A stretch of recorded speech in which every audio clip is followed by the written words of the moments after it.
Part 1. First, you have some time to look at questions 1 to 6.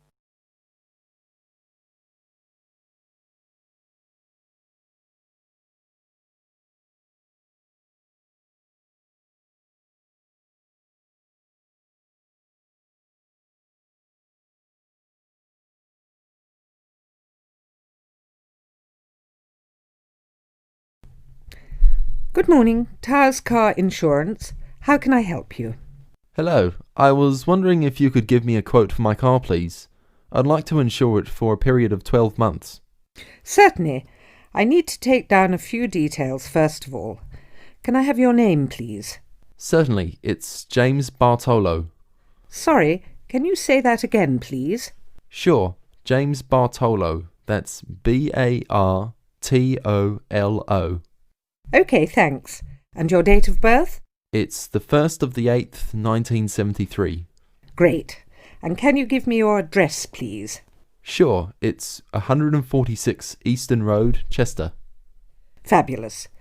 Now, is the insurance for just yourself? No, actually my wife drives the car too. Her name is Alice Jackson and her date of birth is the 23rd of the 4th, 1968. That's OK. I just need to write yes or no, and the make and model of the car you wish to insure. It's a 1998 Ford Laser. OK. And do you have any idea of the value of the car? Yes, it's around £4,000. I only bought it about a week ago. Before you hear the rest of the conversation, you have some time to look at questions 7 to 10.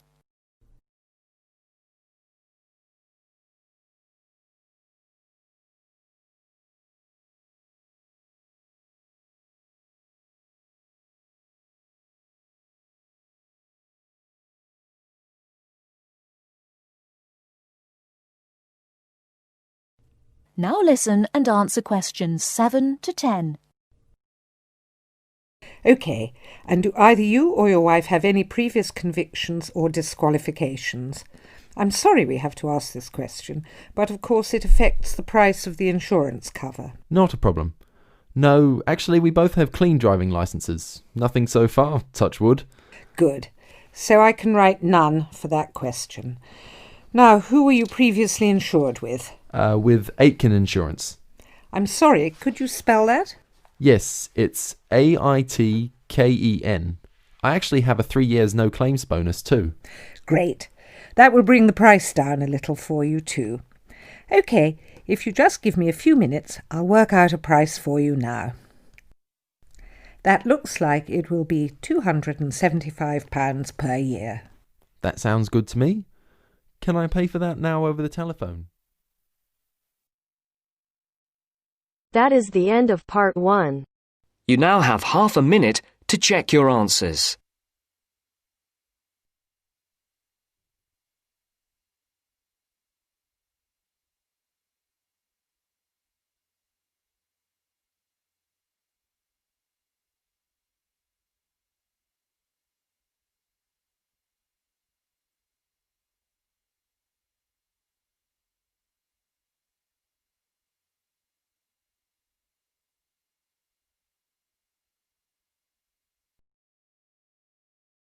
Now turns to Part 2. Part 2. You will hear two students talking about university clubs and societies. First, you have some time to look at questions 11 to 17.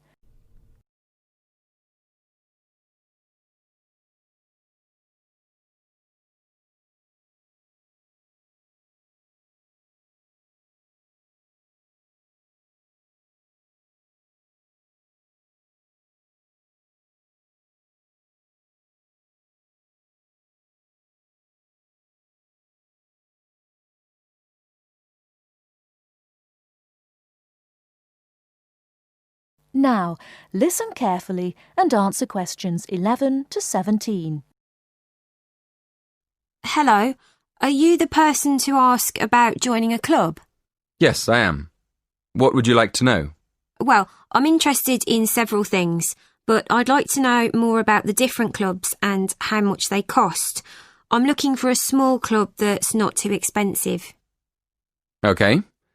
Have a look at this table. You can see the names of the clubs, the fees, and the number of members.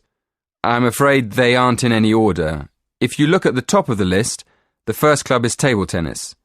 That's one of our new clubs. Oh, right. So the table tennis club costs £20. That's quite expensive. Yes, it is a bit expensive. The cross-country cycling club is cheaper, though. Membership fees are only £15, but on the other hand, it's got 100 members. The film and drama club costs a lot, doesn't it? Yes, £50 is a lot, and that's probably why it only has 12 members. Is there any other club you think looks interesting? Look at the next one, street dance. Have you ever done any street dance? No, I haven't really. It's the cheapest. It only costs £5. OK. Shall we start with your interests? What do you like doing best? Well, I like photography. I've got a professional camera, so I take it quite seriously. But I can't really imagine belonging to a club to take photographs. I usually go on long walks on my own and take photos. So I like photography, but I wouldn't want to join a club to do it. OK. So what else do you like doing? Running? Oh no, not running. I like walking, but I hate running. I'm afraid the running club isn't for me, or the cycling club. And film and drama? No, it's far too expensive. But I do like yoga. I've practiced yoga on and off for years. How many members does the yoga club have? It's always a small group. A lot of people sign up at the beginning of term, but they stop going after a few weeks. So they're left with a few regular members every year. That sounds good. I think I'd like to join the yoga club. And what about the contemporary dance club? Is it expensive? Contemporary dance? No, it's not expensive. £10 for the term. Do you like dance? Well, I've never tried contemporary dance, but I do like jazz and tap dance. How often does the group meet? Before you hear the rest of the talk, you have some time to look at questions 18 to 20.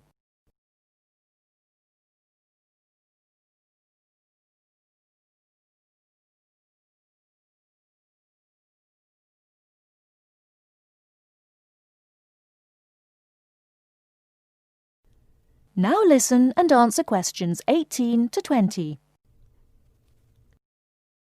So, can I have your full name, please?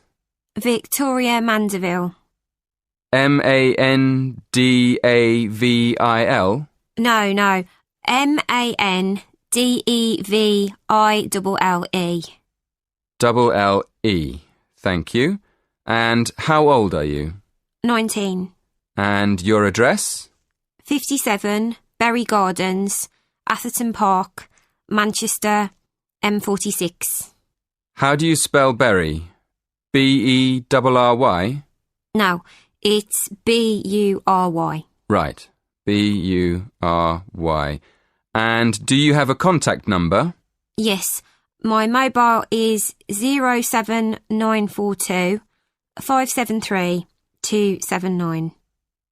07942 573 279. Yes, that's right. Is that all? One more thing. Do you have an email address?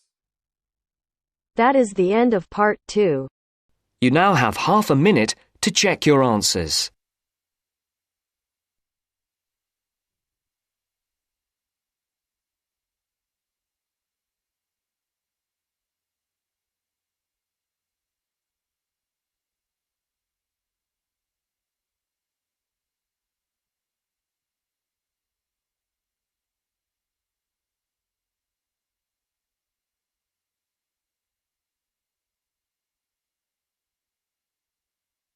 Now turns to part 3.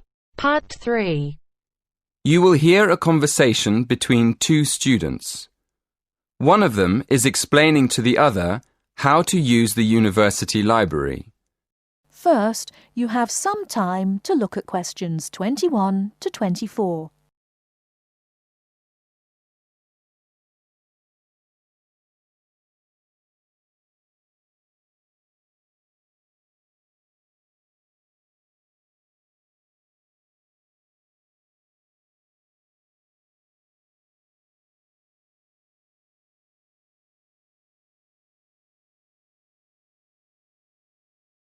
Now, listen carefully and answer questions 21 to 24. Excuse me, Lily. Could you help me? You know, we've got an essay to write about eating customs across the world. Yeah, we have to borrow some books, don't we? Yes, but I missed the library training. Do you think you could show me how to find the books and how to take them out? Sure, no problem. Shall I tell you about the different parts of the library first? Oh, yes. Thank you very much. Okay then, let's look at the plan of the library. Here, you can see the main door on the north side that leads into the lobby. In the middle of the building, there's a big open PC zone. The lift and stairs are on the left as you go in, and on the other side of the building, there's the library cafe. That part of the library is pretty sociable. It's a good place to study with friends. I really prefer to study alone. Is there anywhere in the library I can go? Oh, if you like studying in a quiet place, it's better to go upstairs to the silent zone.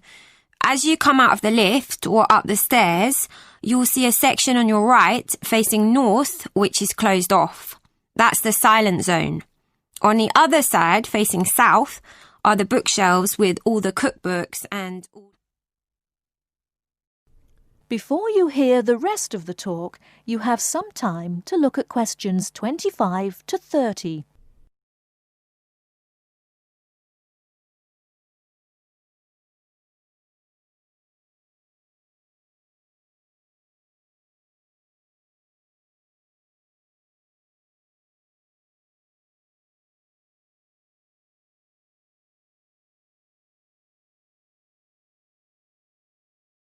Now listen and answer questions 25 to 30. Now, can you show me how to find a book? Well, the library's very big, and the books on food could be under cookery, or they could be in history, or even entertainment. So the first thing to do is to look it up in the online catalogue. Where do I do that? It's easy. There are lots of computers in the library for that. Okay, I see. Right, you look up the title first. When you found the book, you'll see it has a class mark next to it. The class mark is 1 or 2 letters and a number. Make a note of the class mark. Then look it up on the plan of the library. The plan shows you exactly what section of the library the books are actually kept in. Thank you very much, Lily. So how do I borrow a book? That's simple too. When you go to the library, you'll have to take your student ID card. When you want to borrow a book, you take it downstairs to the scanner. Then, scan your ID card first. Next, open the book and slide it under the scanner until it makes a sound, a short beep. And that's all you have to do. Oh, sorry, I forgot. At the end, the system prints out a ticket. It's a good idea to keep it for a while, just in case you have a problem with your loan. Thanks again, Lily. You've been really kind. That is the end of part 3. You now have half a minute to check your answers.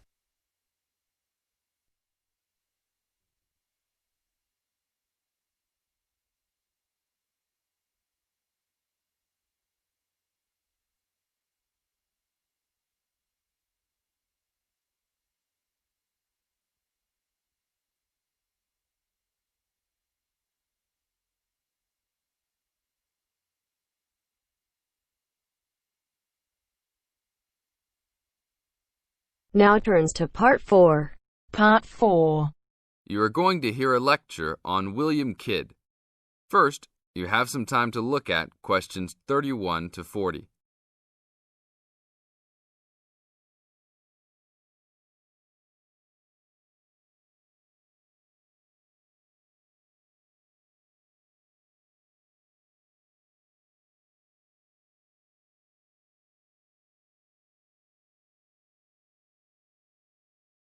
Now listen to the tape and answer the questions. A Pirate Story, William Kidd. William Kidd who was better known by the name Captain Kidd, was a 17th century British privateer and semi-legendary pirate who became celebrated in English literature as one of the most colourful outlaws of all time. Fortune seekers have hunted his buried treasure in vain through succeeding centuries. Kidd's early career is obscure. It is believed he went to sea as a youth. After 1689, he was sailing as a legitimate privateer for Great Britain against the French in the West Indies and off the coast of North America.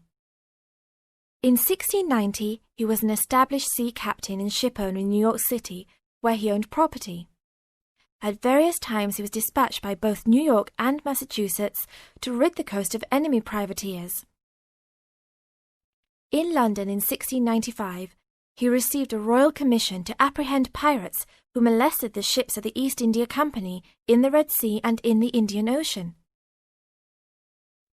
Kidd sailed from Deptford on his ship, the Adventure Galley, on February 27, 1696, called at Plymouth, and arrived at New York City on July 4th to take on more men. Avoiding the normal pirate haunts, he arrived by February 1697 at the Comoro Islands off East Africa. It was apparently some time after his arrival there that Kidd, still without having taken a prize ship, decided to turn to piracy. In August 1697, he made an unsuccessful attack on ships sailing with mocha coffee from Yemen, but later took several small ships. His refusal 2 months later to attack a Dutch ship nearly brought his crew to mutiny, and in an angry exchange, Kidd mortally wounded his gunner, William Moore. Kidd took his most valuable prize, the Armenian ship Quetta Merchant, in January 1698, and scuttled his own unseaworthy Adventure Galley. When he reached Anguilla in the West Indies, April 1699, he learnt that he had been denounced as a pirate. He left the Quetta Merchant at the island of Hispaniola, where the ship was possibly scuttled. In any case, it disappeared with its questionable booty, and sailed in a newly purchased ship, the Antonio, to New York City, where he tried to persuade the Earl of Bellamont, then colonial governor of New York, of his innocence. Bellamont, however, sent him to England for trial, and he was found guilty, May 8th and 9th, 1701, of the murder of Moore and on 5 indictments of piracy. Important evidence concerning 2 of the piracy cases was suppressed at the trial, and some observers later questioned whether the evidence was sufficient for a guilty verdict. Kidd was hanged, and some of his treasure was recovered from Gardiner's Island off Long Island. Proceeds from his effects and goods taken from the Antonio were donated to charity. In years that followed, the name of Captain Kidd has become inseparable from the romanticized concept of the swashbuckling pirate of Western fiction. Among other stories concerning caches of treasure he supposedly buried is Edgar Allan Poe's The Gold Bug. That is the end of part 4. You now have half a minute to check your answers.